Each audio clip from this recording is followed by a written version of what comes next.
So who's here today to stop the pipeline? Yeah! Thank you all for coming. I know it's Memorial Day weekend, it's a holiday, and instead of being with your families or traveling out of state, you're here with us today to talk about stopping and do some action to stop the Bakken pipeline, and we thank you. I want to give some thanks to the people who helped today, and then we'll have some speakers at our press conference before we go up and do a photo and a banner drop over here on the bridge, and then start our flotilla under the bridge.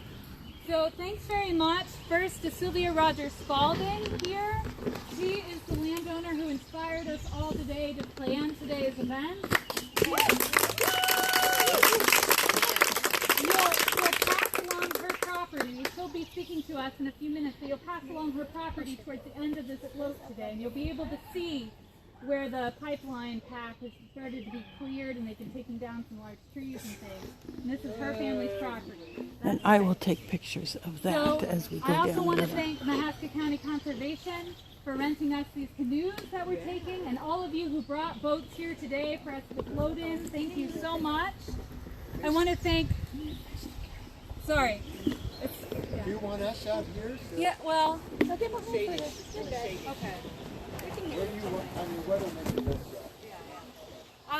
Thank you too to Mark Edwards. I'm not sure, I think he's over here. There he is, way over there. The man that got the boats here today and got the trailer. Thank you to Patsy, to Peter Clay, to Mark, to Sylvia for floating down the river yesterday to trial this test run here. And thanks to all of you again for being here on this weekend day to kick off. We're starting a summer of resistance. So today is our first flotilla along one of the 17 major river crossings across Iowa this summer. The next one will be June 25th along the Des Moines River. Hope to see some of you there. We'll have another event on June 6th at the Capitol called Broken Heartland to talk about the counties and the path of this pipeline and the destruction that it will cause when it spills across our counties. And so thank you all for being here. We're going to hear today from Sylvia Rogers Spalding, the 7th-generation landowner whose farm's being impacted by this pipeline, from Danielle Wanatee from the Meskwaki tribe, and from Jonas Magrum from Nobakan here in Fairfield. And then after they speak, we'll rally over on the bridge for a photo opportunity and a banner drop together. So thank you all. We'll give it now to Sylvia.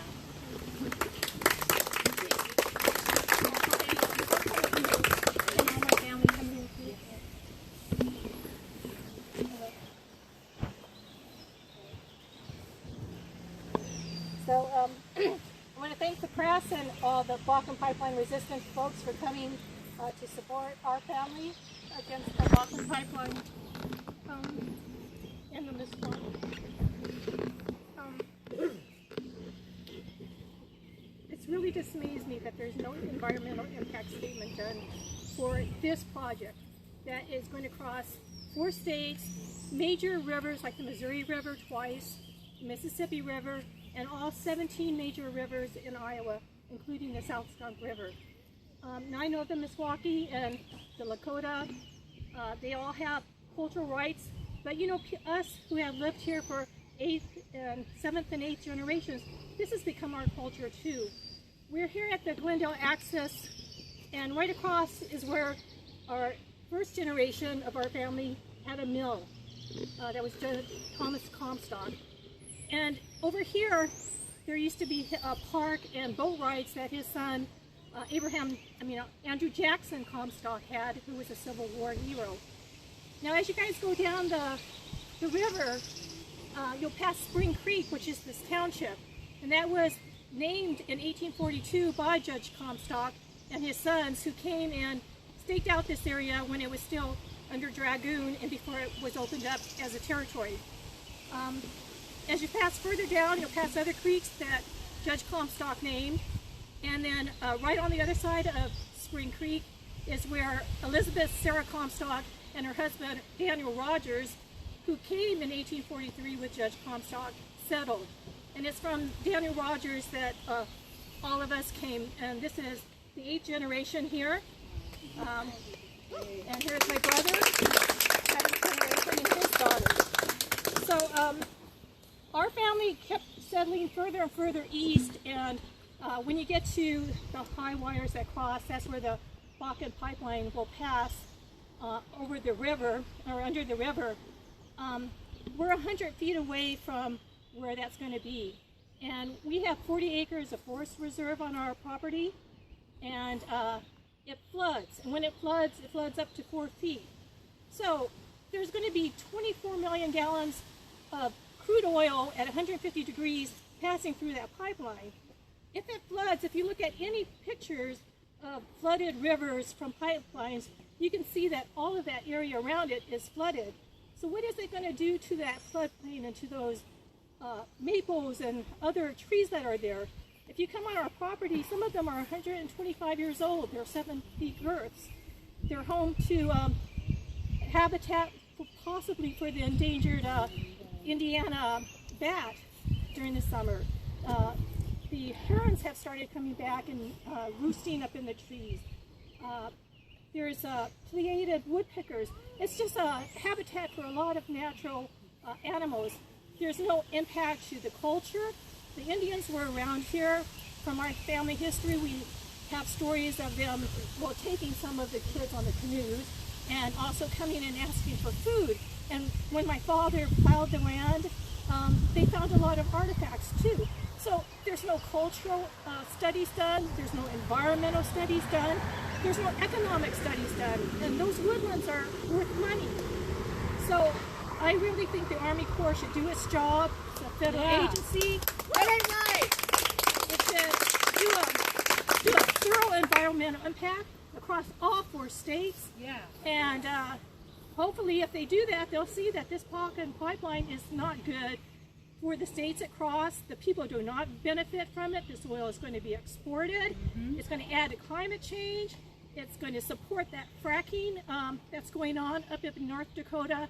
I could go on and on, but hopefully people will come down tonight and get educated, read the book Fractured about fracked oil, and learn more, and not just think that it's a done deal and you can't do anything and it's big money. People can do stuff, so I hope you support the Bakken pipeline resistance. That's right.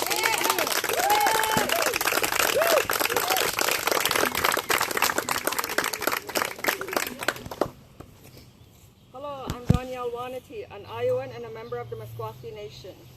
Diweni Nedishis, Newimaguhis, which means I am part of the Thunder Clan. The earth is a water planet, plain and simple. What does that mean when you sacrifice your water and its safety for money? Our liberties we prize and our rights we will maintain. It says that on the Iowa flag.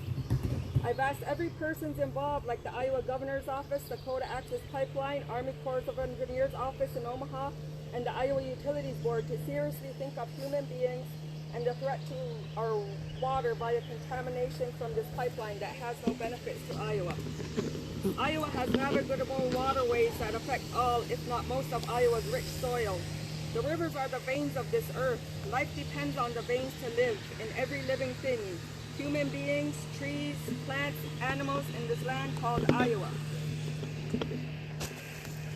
Bobby Jean Three-Legs from North Dakota has said at the press conference at the Army Corps of Engineers office that before we breathe air, we breathe water in our mother's womb. So how can you not consider the safety and the well-being of the water, especially for all human beings on this earth? Iowa depends on our rich soil, and the veins are the rivers, and the rivers are the veins of this earth. So once you contaminate that water, how does it not affect all of us? We are all human beings. We're all going to be here, and we all need water to live. Everything that grows here, you can see it all connected. We're all connected in some way. And this Dakota Access Pipeline never considers any human being. I brought them aware of the fact that we have artifacts and that Native American graves and burial mounds are along this route. They've never contacted any federal agency or anybody to see how we feel about it or to even consider human beings.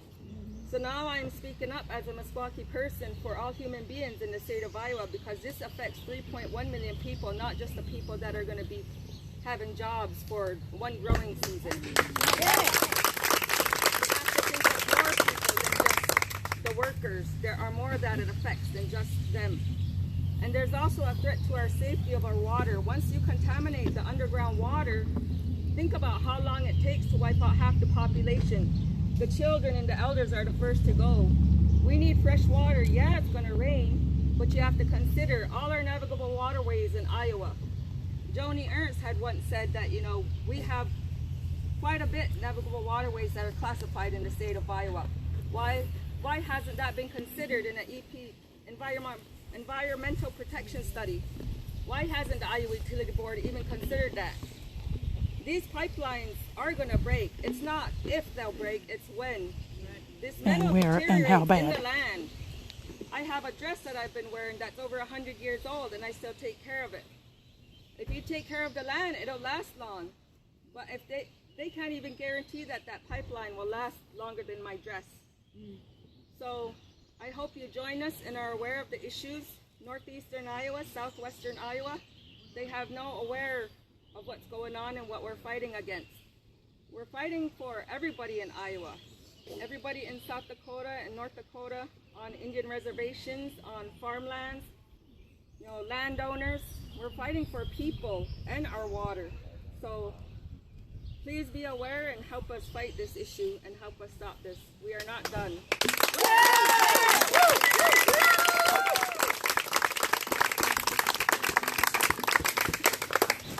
Danielle, I have a basket that was made by Meskwaki.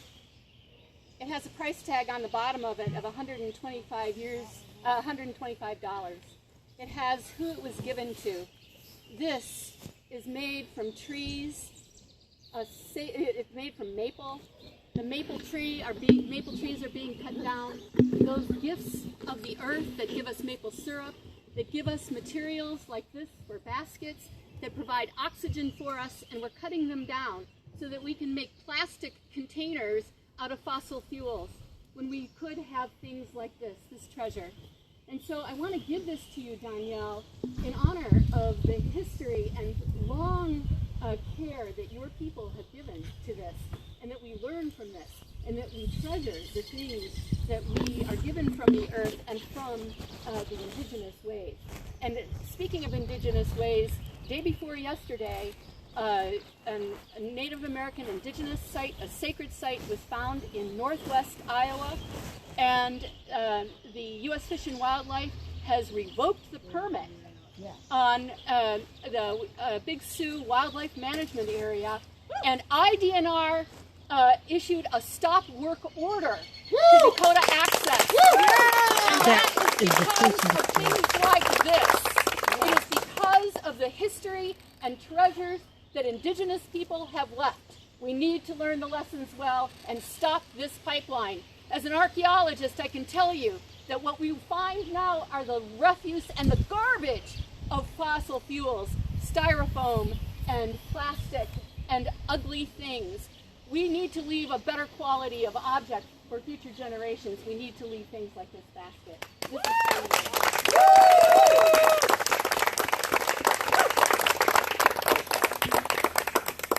My name is Jonas Magrum, and I want to welcome everyone here, including the press. What drew me 18 months ago or so, maybe a little longer, into the fight against the Bakken pipeline is my passion for climate justice. 97% of the world's climate scientists agree that human use of fossil fuels is warming our planet dangerously and is altering our weather, and that these weather changes will have catastrophic impacts on first the poor and then the rest of us as this advance of climate change takes place. According to Dr. James Hansen, who was the first NASA scientist who in 1988 spoke before Congress to warn of climate change, in order for us to keep the planet from exceeding 2 degrees Celsius increase in temperatures, as the United Nations International Panel on Climate Change has targeted, to minimize the worst impacts of climate change, 85% of the world's known supplies of oil, and coal and gas must stay in the ground. Hashtag keep it in the ground. Building new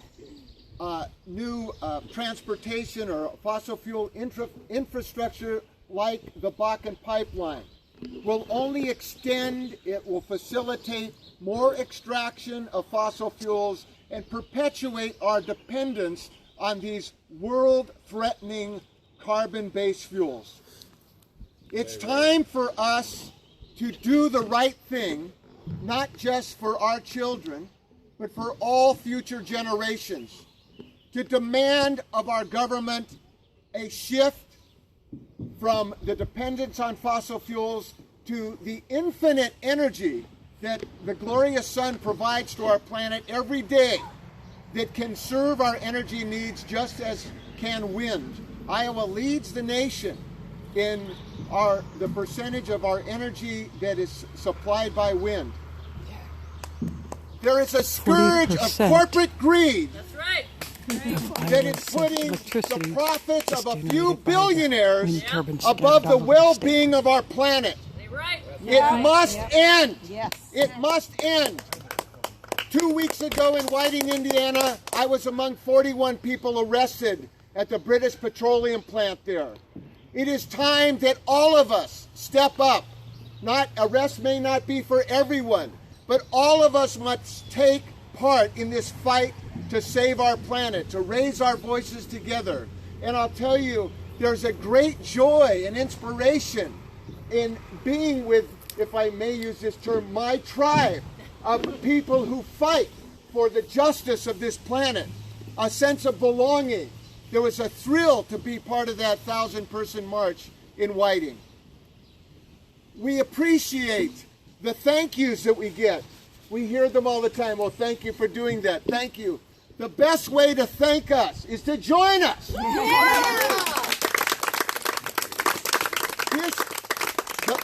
The Bakken pipeline is not a done deal. No. And together we will keep on fighting to the bitter end.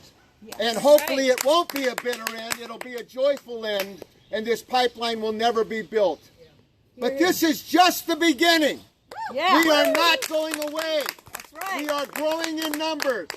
And it is time to take back our country from the greedy influences that would destroy our planet and care nothing for the well-being of future generations. Amen. Thank you.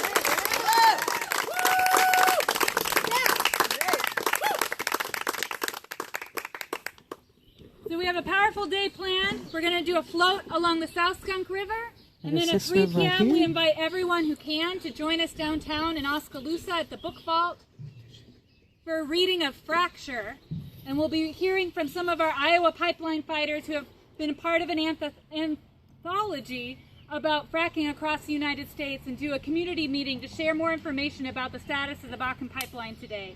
We have a petition here today that we would like you all to sign. We are calling upon the U.S. Army Corps of Engineers to follow federal law. We think that's a good idea. Yeah. Follow federal law, to do an environmental impact statement, to meet with the tribes, and ultimately to stop this pipeline.